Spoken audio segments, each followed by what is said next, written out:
বন্ধুরা, ভোলে বাবা পার করে গা ধারাবাহিকের আজকের পর্বে দেখানো হয়েছে ঝিল তার বাড়িতে আসে। ঝিল বাড়ি ফিরেই দেখে ঝিলের বন্ধুরা তার জন্য অপেক্ষা করে আছে। ঝিল সবাইকে একসাথে দেখে অবাক হয়ে যায়। ঝিল বলে, এ কি রে, তোরা এখানে? ঝিলের বন্ধুরা বলে, আমরা তো তোর জন্যই অপেক্ষায় ছিলাম। এরপরে ঝিল তার মা দিদির কাছে যায়। ঝিল তার মায়ের হাতে জামা কাপড়ের ব্যাগ দিয়ে বলে, মা, এটা ঘরে রেখে এসো। এই বলে ঝিল হাত মুখ ধুয়ে নেয়। তখনই মেনকা পিছন থেকে বলে, হ্যাঁ রে ঝিল, তোর হাতে এত বড় ব্যাগ দেখলাম। তোর শ্বশুরবাড়ির লোকেরা কি তোকে তাড়িয়ে দিল নাকি রে? ঝিল প্রথমে মেনকার কথার উত্তর দেয় না। মেনকা বারবার করে বলতেই থাকে, শুনলাম তোর শ্বশুরবাড়ির লোকেরা নাকি তোকে পছন্দ করে না। তো ওরা কি তোকে একেবারে তাড়িয়েই দিল? তুই কি এখন থেকে এই বস্তিতেই থাকবি? ঝিল তখন মেনকাকে বলে, আমি যদি বস্তিতেও থাকি তো আমি তো আমার বাবার টাকাই খাবো, তাই না? তোমার টাকায় তো আর খাবো না। বরং তুমি আমার বাবার টাকায় খাও। আর কতদিন বলো তো মেনকা মাসি, আর কতদিন তুমি আমার বাবাকে নিজের কাছে ধরে রাখবে? তখনই মেনকা বলে, তো তোর বাবা যদি আমার কাছে যায় আমি কি করব? হ্যাঁ, আমি তো ঘরের দরজা খোলাই রাখি, তোর বাবা কেন আমার কাছে আসে? তুই তোর বাবাকে কিছু বলতে পারিস না? ঝিলের মা তখন ঝিলকে চুপ করতে বলে। ঝিলের বন্ধুরা মেনকাকে বলে, চুপ করো তো মেনকা মাসি, তুমি কেন ঝিলকে কথা শোনাচ্ছ? এমনিতে তো সারা জীবন কাকিমাকে জ্বালা যন্ত্রণা দিয়ে যাচ্ছ, তাও আবার মুখে এত বড় বড় কথা। মেনকা কিছু বলতে চাইলেই ঝিলের মা ঝিলের বন্ধুদের বলে, তোরা চুপ কর মা, ওকেই সব কিছু বলিস না। তাছাড়া মেনুকার কি ক্ষমতা আছে আমার কপাল পোড়ানোর? আমার কপাল আমার নিজের কারণেই পুড়েছে। এই ধর না, আমি চাইলে তো ঝিলের বাবাকে অনেক আগেই ছাড়তে পারতাম, কিন্তু দুটো মেয়ের মুখের দিকে তাকিয়ে আমাকে ছাড়িনি। ছেড়ে কোথায় বা যাব বল? এই বস্তি ছেড়ে আরেক বস্তিতে যেতে হবে। তার থেকে বরং এই বস্তিতেই থাকি। এখানে বড্ড মায়া পড়ে গেছে। আমি তো নিজের রোজগারে খাই। ঝিলের বাবা আমার কাছে থাকলো কি থাকলো না তাতে আমার কি যায় আসে? এসব কথা এখন ছাড়। তোরা সবাই ভালো থাক, তোদের সবার ভালো হোক, আমি সেটাই চাই। ঠিক যেমনি আমি আমার দুটো মেয়েকে নিয়ে ভাবি। আমার বড় মেয়েটা তো সুখী হতে পারলো না, ছোট মেয়েটাকে যেন ভগবান সুখী করে। তখনই মেনকা মিনুকে বলে, তোর বড় মেয়ের তো কপাল আগেই পড়েছে, তোর ছোট মেয়েকেও তো জোর করে ওই বড় ডালে গছিয়ে দিয়েছিস। দেখিস ডাল ভেঙে আবার পড়ে না যায়। তখনই ঝিলের মা মেনকাকে বলে, আসলে কি বলো তো মেনকা, তোমার মেয়েটা তো মরে গেছে, তোমাকে তো আর মা বলে ডাকার কেউ নেই, তাই তোমার হিংসে হচ্ছে। সারা জীবন আমার পিছনে লেগেছ, এইবার আমার মেয়েটার পেছনে লাগছ। কথাটা শুনেই মেনকার মুখের হাসি খুশি চলে যায়। মেনকার নিজের মেয়ের কথা মনে পড়তেই মন খারাপ হয়ে যায়। মিলি তখন তার মাকে বলে, মা চুপ করো না, তুমি তো জানো মেনকা মাসি কেমন। মেনকা মাসি যখন বিপদে পড়বে এসে তোমার পায়ে লুটিয়ে পড়বে, আবার যখন বিপদ কেটে যাবে ভালো সময় আসবে তখন চোখ মুখ উল্টিয়ে নেবে। তাই মেনকা মাসির কথা ধরার কোনো প্রয়োজন নেই, চলো তো ঘরে চলো। কতদিন পর ঝিল এলো, আমরা সবাই মিলে গল্প করব। এই তোরাও আয়। আর ঘরে ঢুকে দরজা বন্ধ করে দেব।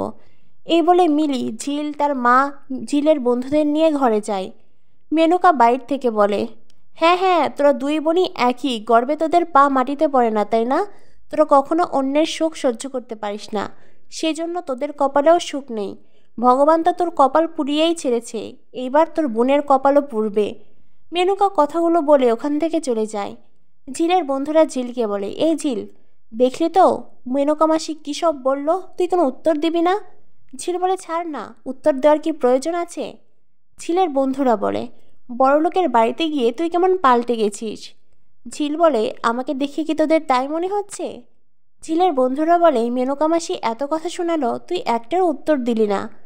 ঝিল মনে মনে ভাবে, আসলে আমার শরীরটা ঠিক ভালো লাগছে না, তাই কথা বাড়াতেও ইচ্ছে করছে না, এছাড়া আর অন্য কিছু নয়। এরপর দেখানো হয় প্রোগ্রাম নিয়ে কথা বলে ঝিলের বন্ধুরা। ঝিলের বন্ধুরা ঝিলকে বলে, এই ঝিল, তোর বরকেও আজকের প্রোগ্রামে আসতে বল না রে। তোর বর তো ভালো করে তোর ফাংশনই দেখেনি, আজ তোর গান শুনবে। ঝিল বলে, ছাড় তো, সে এখানে আসবে না। ঝিলের বন্ধুরা বলে, আসবে কি আসবে না পরের বিষয়, আগে তুই বল। ঝিল বলে, আমি কাউকে বলতে পারবো না, যদি তোদের ইচ্ছে করে তুই বল। ঝিলের বন্ধুরা বলে, ঠিক আছে, তবে আমরাই বলছি। এই বলে মধু সাক্ষ্যকে কল করে। মধু সাক্ষ্যকে বলে, আমি মধু বলছি। সাক্ষ্য বলে, সে নয় বুঝলাম আপনি মধু, কিন্তু আমি তো আপনাকে চিনলাম না। তখনই মধু বলে, আমি ঝিলের বন্ধু। সাক্ষ্য বলে, আপনি ঝিলের বন্ধু ঠিক আছে, কিন্তু আমায় কেন কল করেছেন? তখনই মধু বেশ ঘাবড়ে যায়। মধু বলে, ঝিল আপনাকে কিছু বলবে।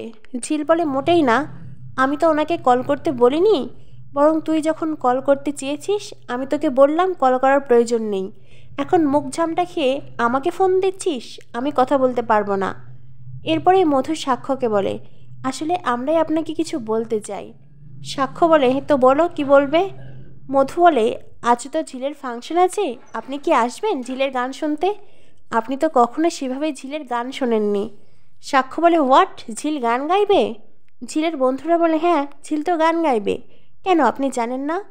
সাক্ষ্য বলে, ঝিলের শরীর অসুস্থ, আমি তোকে বেড রেস্টে থাকতে বলেছি, আর ঝিল এখন গান গাইতে যাবে? ঝিলের বন্ধুরা বলে, ঝিলকে বেড রেস্টে থাকতে বলেছেন, কিন্তু ঝিলের কি হয়েছে আমরা তো কিছু জানি না। সাক্ষ্য বলে, তোমরা যদি সবটাই জানতে তো তোমরাই তো ডক্টর হতে। আমার যা বলার আমি ঝিলকে বলেছি, তোমাদের যদি জানার হয় ঝিলের কাছ থেকে জেনে নাও। আর হ্যাঁ, আজকের ফাংশনে যেন ঝিল গান গাইতে না যায়, আমি বারবার করে বারণ করছি, ওর শরীর ঠিক নেই। এ বলে সাক্ষ্য কল কেটে দেয়। ঝিলের বন্ধুরা ঝিলকে বলে, কিরে ঝিল, তোর কি হয়েছে? তোর বর যে বললো আজ তোকে গান গাইতে দেবে না। ঝিল বলে, ছাড় তো, আমি ফাংশনে যাব আর গানও গাইব। অন্যদিকে সাক্ষ্য মনে মনে ভাবে, মেয়েটাকে এত করে বারণ করলাম তবুও গান গাইতে যাবে? না না, ওকে বুঝি এভাবে থামানোই যাবে না। আজ তোর ব্লাড টেস্ট করানোর কথা ছিল, ইস, আমার একদম মনে নেই। সাক্ষ্য নার্সকে ডাকে।